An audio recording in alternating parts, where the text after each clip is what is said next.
Hello children, this is your Vanashri ma'am. Today I will be teaching sound.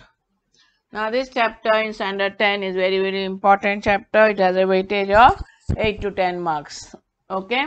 Now you have studied about sound in your lower classes also. In standard 9 you have read that sound is produced by vibrating bodies, isn't it? So the vibrating tuning fork. Even the simplest example, if you press a steel ruler, one edge of the steel ruler on the table, if you press it and then make the other end of the steel ruler vibrate, if you hit it, it starts vibrating and sound is produced. Now these sound vibrations, they make the particles or molecules of the surrounding medium vibrate. So here the surrounding medium is the air. So the air particles start vibrating and they pass on the vibrations to the neighboring molecules, and like this the vibrations pass on and reach our eardrums, and the eardrum also starts vibrating, and then it is identified by the brain as the sound. So sound, that means sound needs a medium to propagate, isn't it? That is very essential. Sound cannot travel in vacuum. So you already know all this. So a vibrating body causes vibrations in the particles of the medium.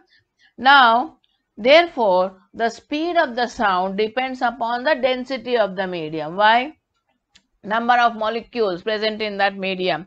If the density is more, there will be more molecules to vibrate, and therefore the speed depends upon the density of the medium in which sound is traveling. Now human ears, that is our ears, are sensitive only to a limited range of frequencies, that is from 20 hertz to 20,000 hertz.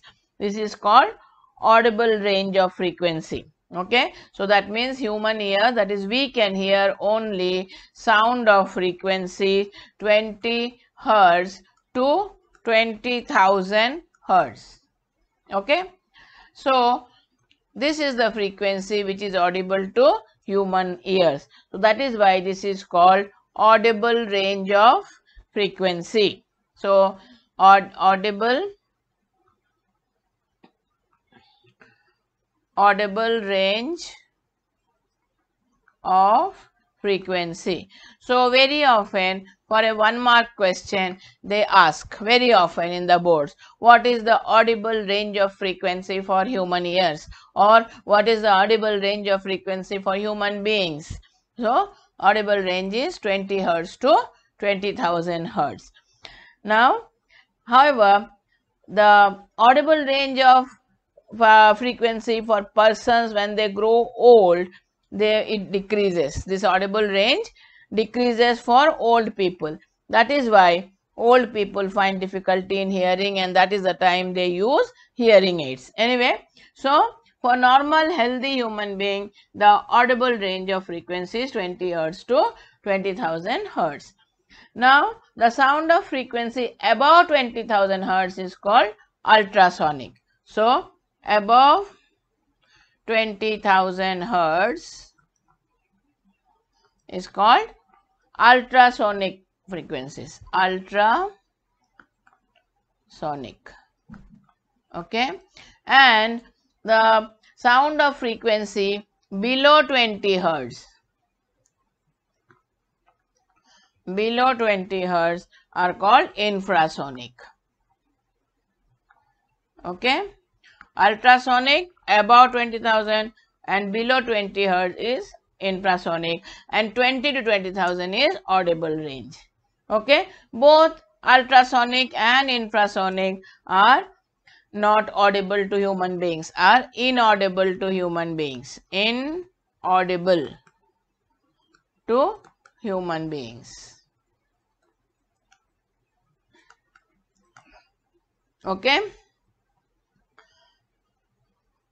the same thing with this diagram you can understand better. So 20 hertz to 20,000 kilohertz. Kilohertz means 20,000 hertz. Okay, this is called the audible range of frequency. This is audible to human beings.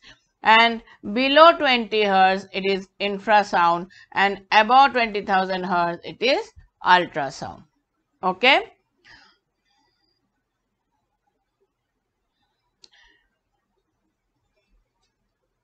Now we will learn certain terms. These also you have done in 9th standard. That is amplitude.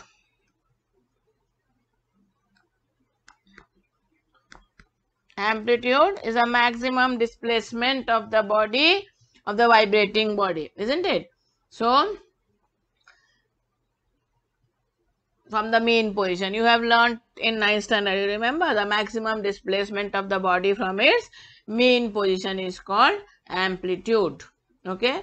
So, amplitude, the maximum displacement,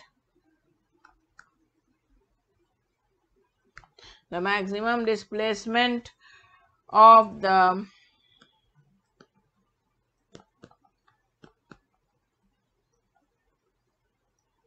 vibrating particle from its mean position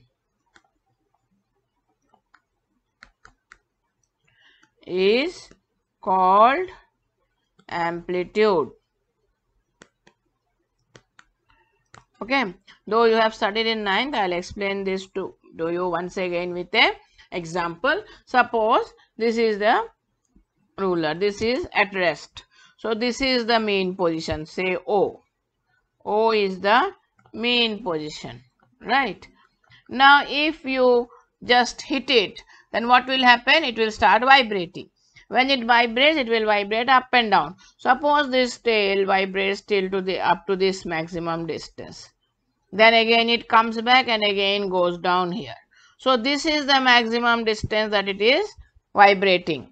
Okay, on both the sides it vibrates same distance. Okay, so this maximum distance which the particle vibrates, or which the vibrating body vibrates from the mean position, this is the amplitude.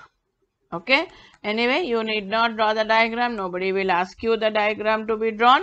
You have to only, if at all you are asked, you will be asked to define the term. Okay. So, amplitude is the minimum distance that the maximum displacement of the vibrating particle from its mean position. That is called amplitude. Okay. Clear? Then the next term, amplitude is clear. The maximum displacement of the vibrating particle from its mean position is called amplitude, and it is denoted by the letter small a. Okay. Next term that you will have to learn is time period.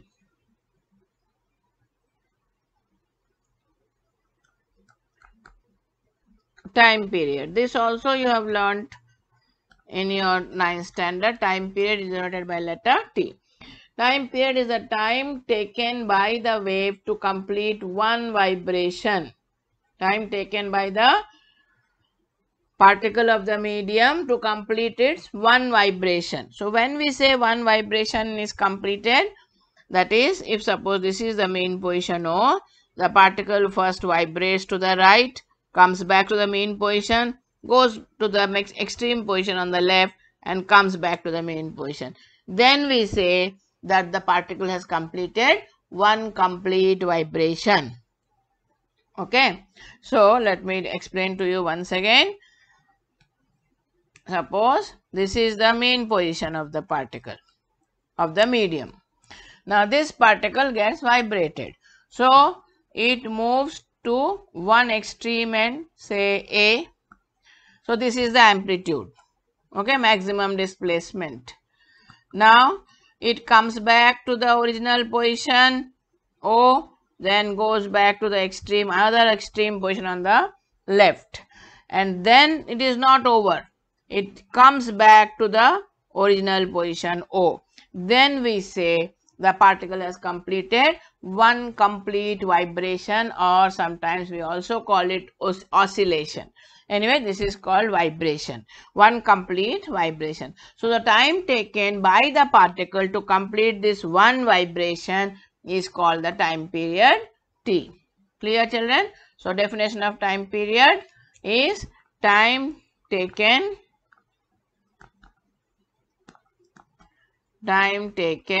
by the vibrating particle to complete one vibration is called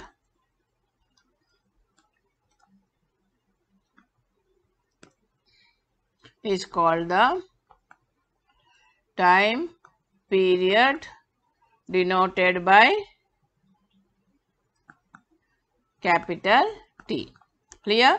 So amplitude is the maximum displacement of the vibrating particle from its mean position, denoted by A.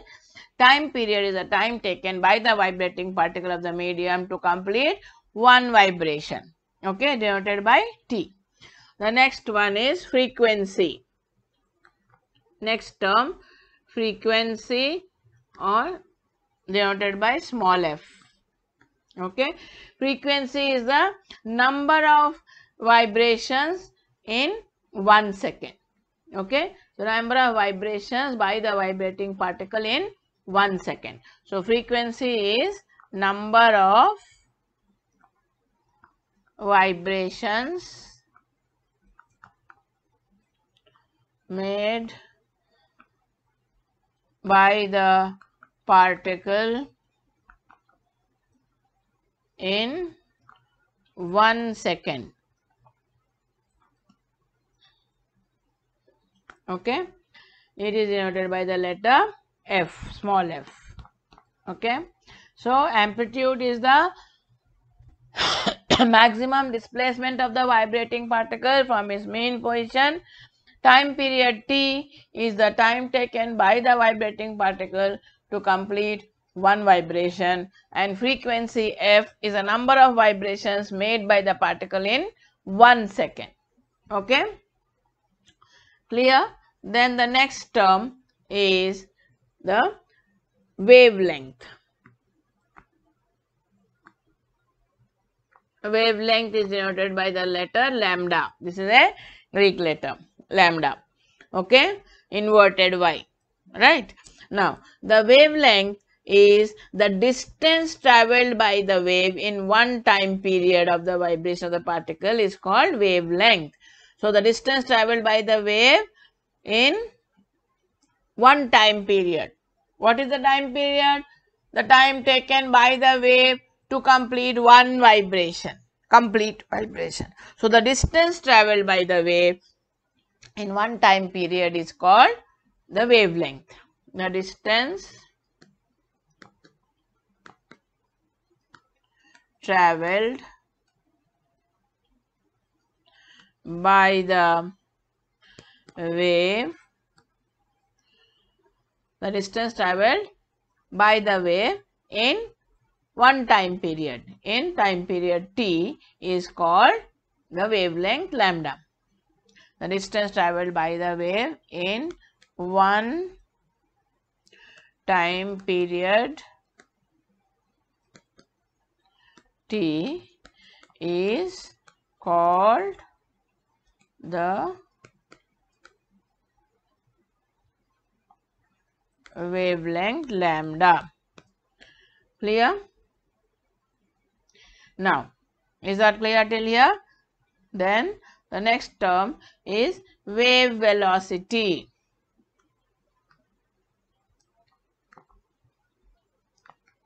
Wave velocity, capital V. Okay, wave velocity. The wave velocity is the distance travelled by the wave in 1 second. It is similar to our definition of velocity.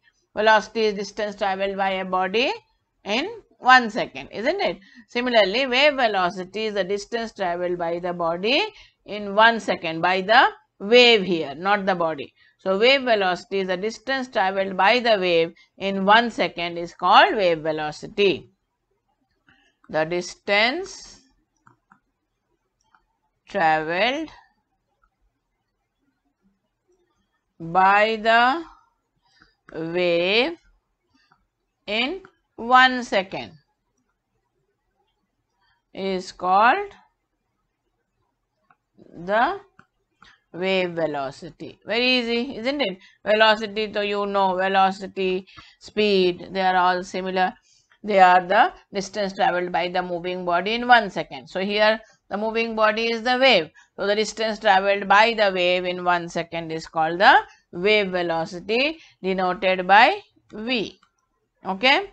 Now, so the relationship between velocity, wavelength, wave velocity, wavelength and the frequency of a wave is relationship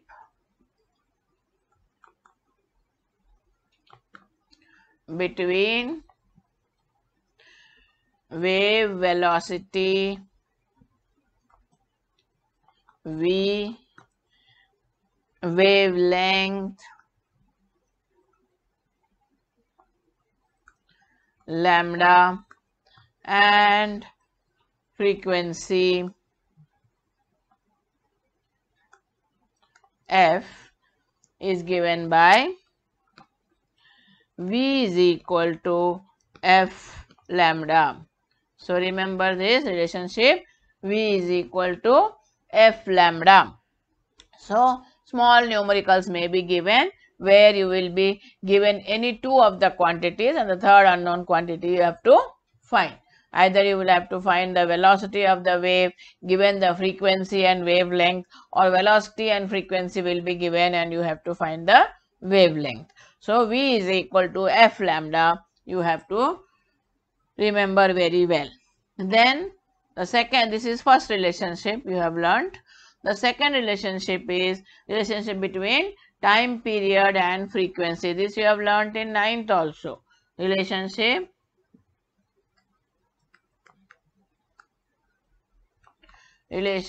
between frequency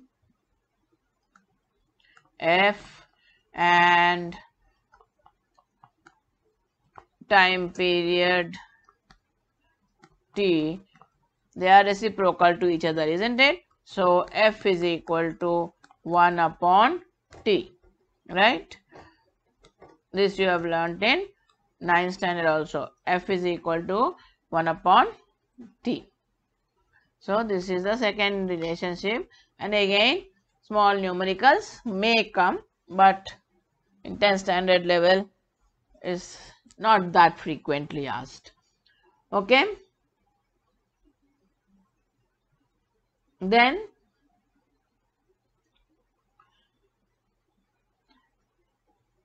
these sound waves, they are given a name. They are called mechanical waves. Sound waves are called as mechanical waves.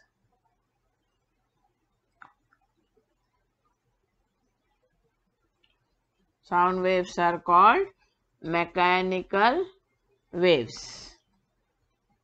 Okay. Now, the mechanical waves are again two types. So, mechanical waves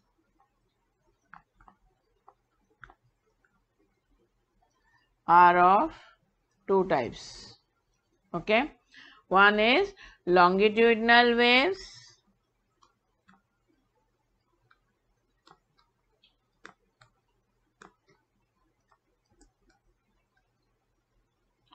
and the second is transverse waves.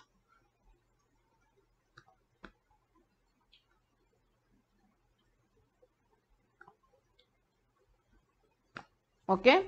So now we will learn about each type of wave in detail.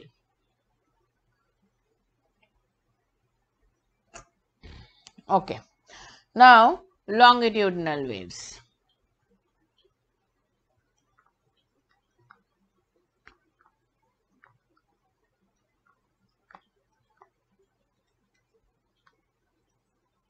Now, these longitudinal waves are if the vibrations of the particles of the medium are along the direction of propagation of waves, thus forming compressions and rarefactions in the medium, the wave is called longitudinal wave.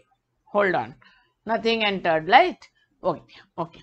Let me take this, explain this with the help of a small diagram. Okay, this diagram nobody will ask you to draw, nor it is given in the book. I am only using this for you to understand. Now suppose longitudinal wave is, these are all vibrations, okay, different ways of vibrations. Now suppose there are particles in the medium. Now a sound, these are the different particles of the medium in which a sound wave is, or in which a wave is traveling. Wave means disturbance, vibrations. Okay, now the first particle starts vibrating like this. It hits the second particle, it again starts vibrating.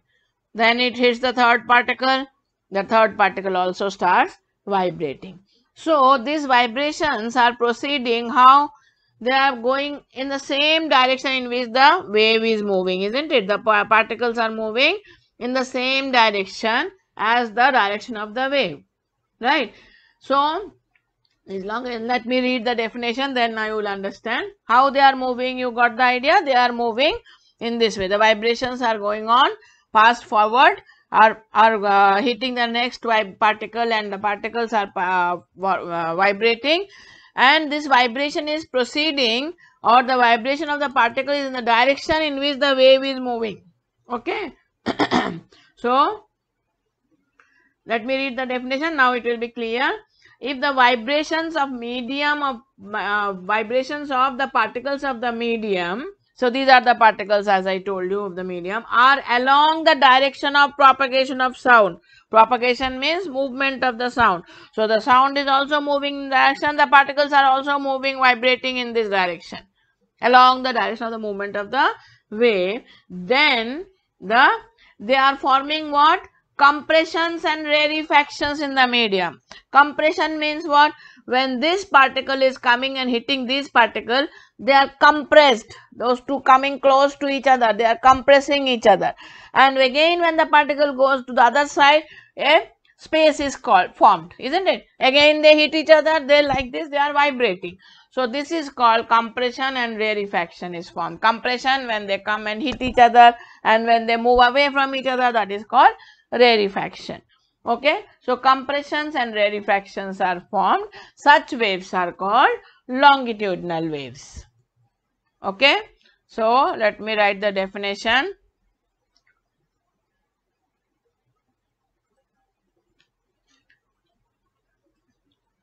Longitudinal waves. If the vibrations of medium of particles are along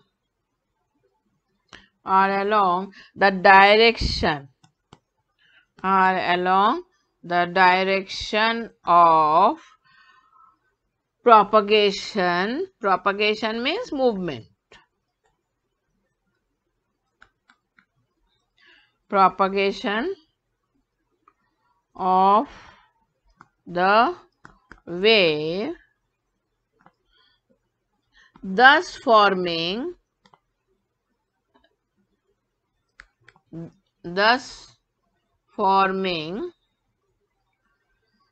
compressions and rarefactions. I told you compressions means where the particles come close to each other, then we say they are compressed.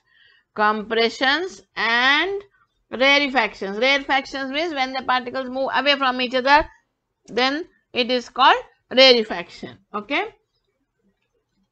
thus forming compressions and rarefactions.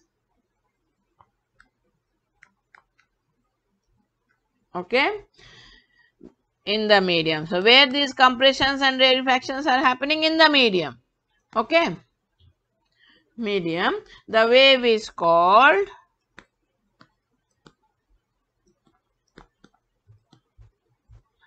The wave is called what? Longitudinal wave. Isn't it? The wave is called a longitudinal wave. Longitudinal wave. Clear? Let me repeat the definition once again. Longitudinal waves. What are longitudinal waves? If the vibrations of a medium of particles are along the direction of propagation of the wave, thus forming compressions and rarefactions in the medium, then the wave is called a longitudinal wave. Clear? Next. Now we will learn what are transverse waves. Now transverse waves, the vibrations of the particle are perpendicular to the propagation of the wave. Now let me first give you the example, let me explain, then I will go to the definition. Now what is that? Suppose these are the particles again of a medium. Okay. Now here these particles start vibrating perpendicular to the direction of the movement. Like this, they keep up and down, but the wave is moving in this direction and the particles are moving like this, up and down, they are vibrating up and down. So see, the direction of vibration is perpendicular to the direction of motion of the wave. Is it clear? In longitudinal waves, the particles were vibrating parallel to the direction of the motion of the wave. Here the particles are vibrating perpendicular to the direction of the motion of the wave. Then the wave is called transverse wave. Clear? Now I will write the definition. The definitions are very important. The usual question for 1 or 2 marks is what are longitudinal waves and transverse waves. Okay. So, definition of transverse waves. Transverse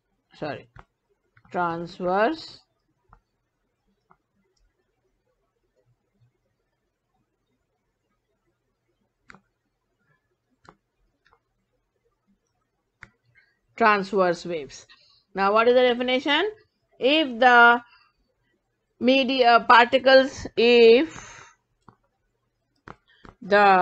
particles of a medium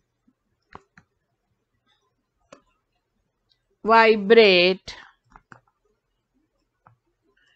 normal means perpendicular. You remember normal, perpendicular to the direction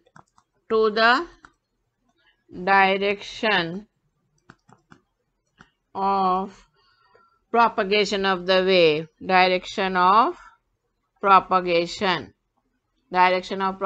means in which direction the wave is moving.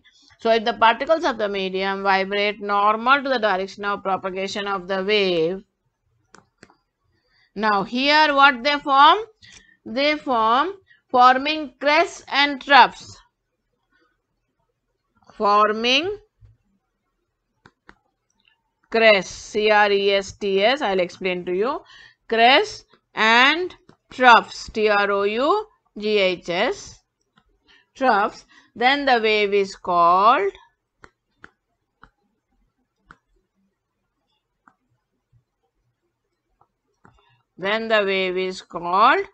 transverse waves. Now what is this crest and trough? Now see, suppose this is the direction in which the wave is moving. The particles are vibrating up, down, and so on. So these are called troughs and these are called crests. These are called troughs and these are called crests. So here the wave is forming troughs and crests. That is the meaning of crest, trough. Crest, trough. Okay.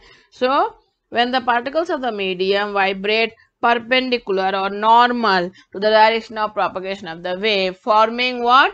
Crest and troughs, then we say the wave is a transverse wave. Okay. And longitudinal wave, if the particles of the medium are vibrating parallel or in the same direction as the direction of the propagation of the wave, forming what? Compressions and rarefactions. Compressions when the particles come close to each other, and rarefactions when they move away from each other. So they are called longitudinal waves. Anyways, so the definition of longitudinal wave and transverse wave is very often asked. Okay. Usually, transverse waves are formed in rigid media, where the medium is very rigid. So, rigid means solids. Okay. So, transverse waves are formed in solids and on the surface of the liquids, whereas longitudinal waves are formed in liquids as well as gases also. Okay. Anyway, now earlier you have learnt in light chapter that light travels in the form of waves. So now distinction between light and sound waves.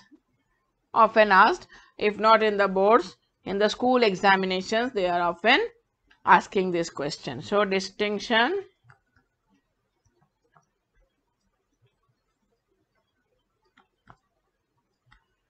between light and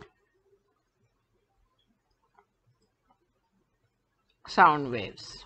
Okay. So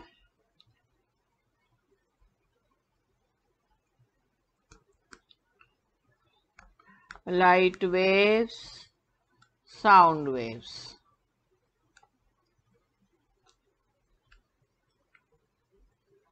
Okay. First point of difference, light waves are transverse waves. Light waves are transverse waves. Okay. That means how do they travel? The particles of the medium or the vibrating particles vibrate up and down or normal. Okay. Transverse waves. Whereas sound waves are longitudinal waves in air and in liquids, not in solids. Okay. So sound waves are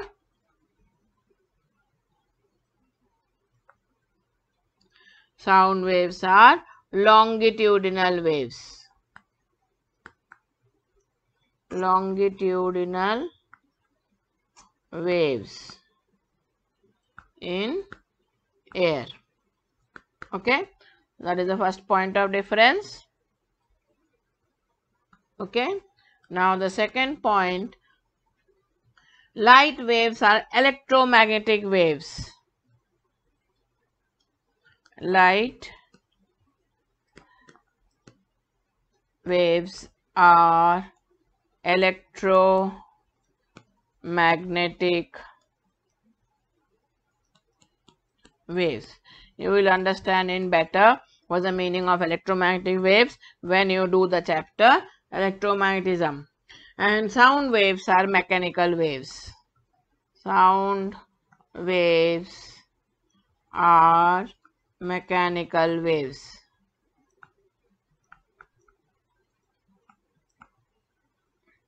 Okay. Then third point, light waves can travel in vacuum. Light waves can travel in vacuum. That means they don't require a material medium for propagation. Whereas sound waves need a material medium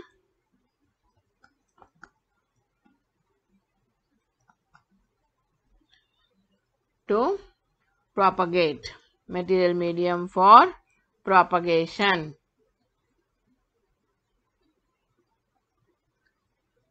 Sound waves cannot travel in vacuum. Sound waves cannot, whereas light waves can travel. Sound waves cannot travel in vacuum. Okay. And the last point is the speed of light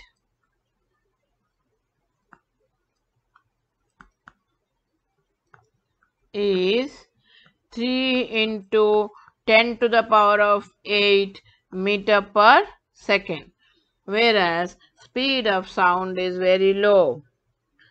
Speed of sound in air, it changes from medium to medium, in air is 330 meter per second. Okay, but the speed of sound is different in different medium because it depends upon the density of the medium in which it is traveling. So these are the points of difference between light and sound. Okay, then the way you have learned reflection of light, similarly there is reflection of sound waves also, and sound waves also follow the same laws of reflection of light. So reflection of sound waves is similar to reflection of light. So sound waves also travel the same they also when they hit any surface, they also get reflected. But light requires a smooth surface or a smooth polished surface like mirror for total reflection to happen, but sound does not require any smooth surface. Even on a rough surface, if sound waves go and strike, the waves get reflected back into the same medium and following the same laws of reflection. What are the laws of reflection? The laws of reflection are angle of incidence and the angle of reflection are equal, and the incident ray and the reflected ray and the normal. The incident ray, the reflected ray and the normal lie in the same plane. Okay.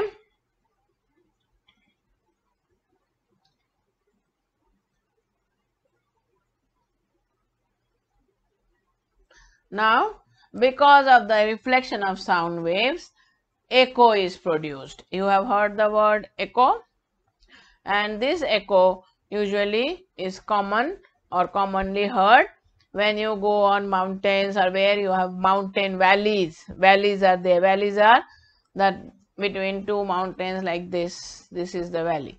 So here mainly echo is heard. Okay. So now what is this? Let us learn in detail about echo. Okay.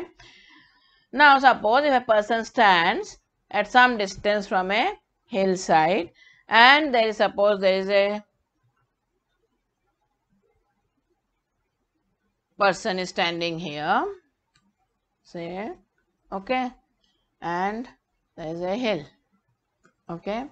Now if a person stands at some distance from a hillside and produces a sound, maybe claps or may shouts. Now what happens? The sound waves,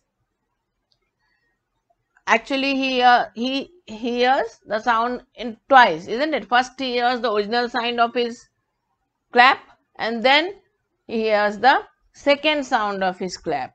Okay, two distinct sounds he hears. That is called echo. Okay, that is why he is getting, because first he claps, he hears, and this sound wave travels and hits the mountain.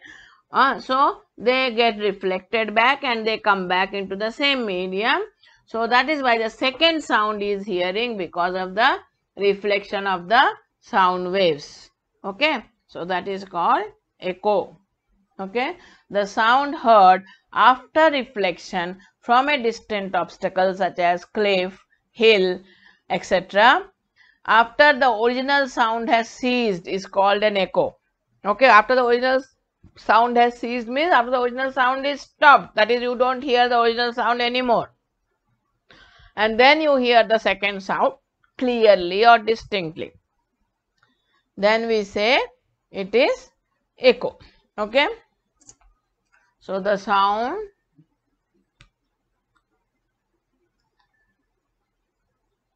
heard after reflection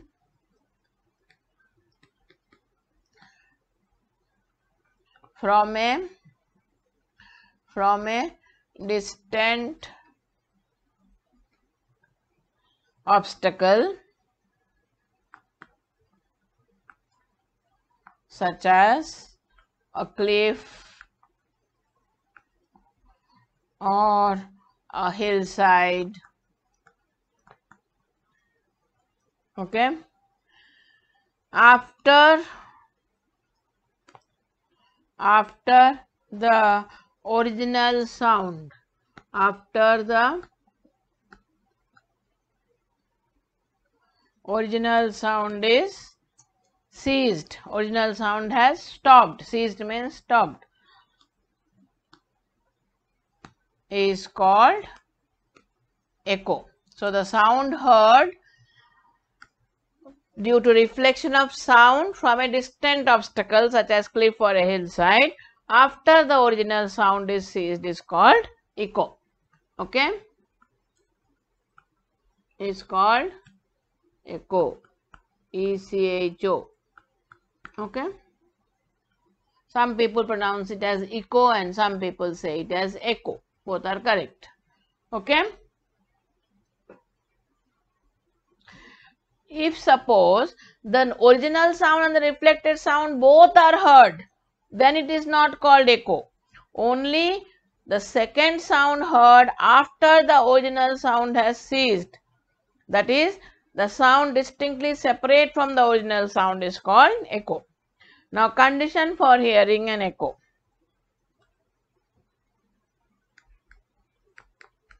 Condition for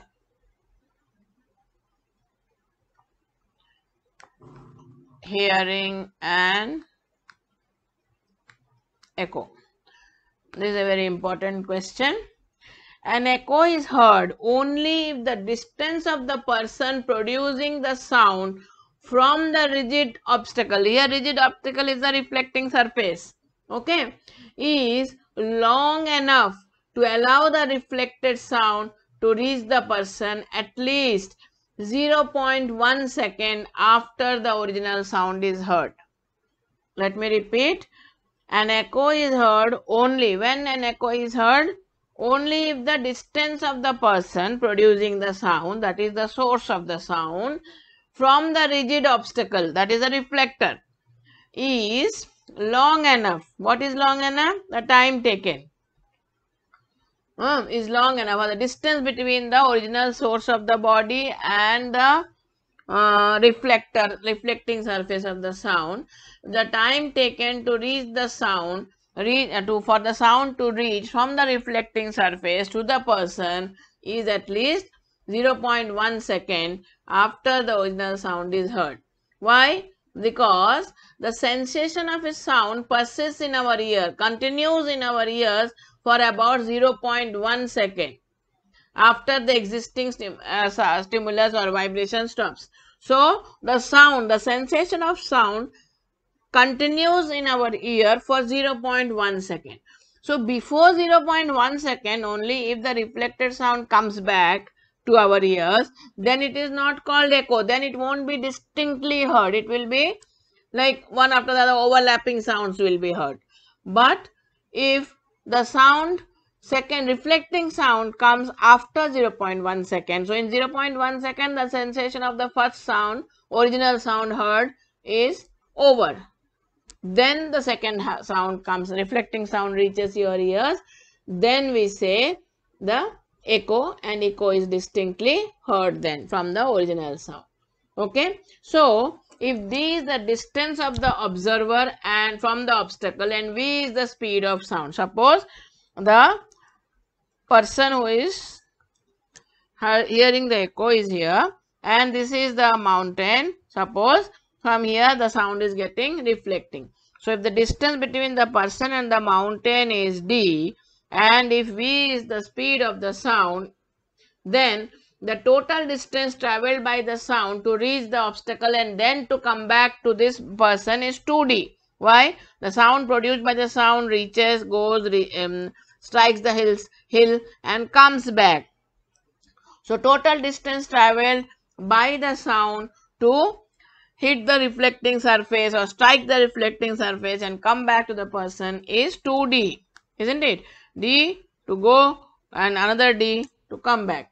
So the time taken to hear the echo is T is equal to total distance travelled by speed of the sound. Total distance travelled is distance travelled upon speed, isn't it? So total distance travelled here is 2d and speed of the sound is say v. So time taken is 2d upon v. Is that clear? So now if we substitute t 0.1 second, if we take t as 0.1 second, because that is the time required for the second sound or the echo of the reflecting sound to be heard clearly. So if t is 0.1 second, if we take speed of sound as 340 meter per second in air, then distance d is equal to this equation. From this equation, this implies d is equal to t into v upon 2. So if you substitute t as 0.1 and v as 340 upon 2, so you get d is equal to 17 meters. Okay, so to hear an echo distinctly, the reflecting surface and the person should be at a distance of 17 meter. Now the reflecting surface should be at a distance of 17 meter from the listener. Okay, so to hear an echo, what is the condition required? The distance between the listener and the reflecting surface should be 17 meter. Okay, if the reflector is at a distance less than 17 meter, the reflected sound gets mixed with the original sound, because the original sound is still persisting and the reflecting sound comes and reaches our ears. So they both get mixed. If there are repeated reflections at the reflecting surface, the sound gets prolonged. This is known as reverberation. Repeated reflections are happening on the surface, then the sound gets prolonged. You are going on hearing the reflected sound. Then it is called reverberation.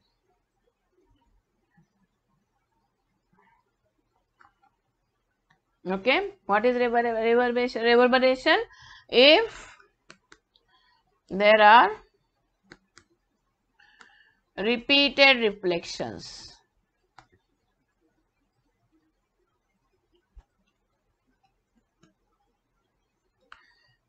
at the reflecting surface.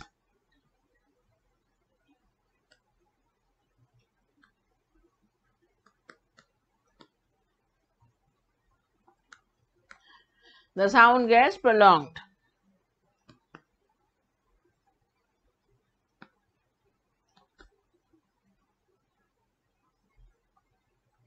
And this effect is known as reverberation. This effect is known as reverberation. The best place to observe reverberation is high tombs like Taj Mahal. If you go there anytime, try to observe this effect of reverberation. Okay, so now let me stop here for today. In my next session, I will discuss uses of echoes and then I will proceed to resonance. Okay, so thank you children for watching my video. Take care. God bless you.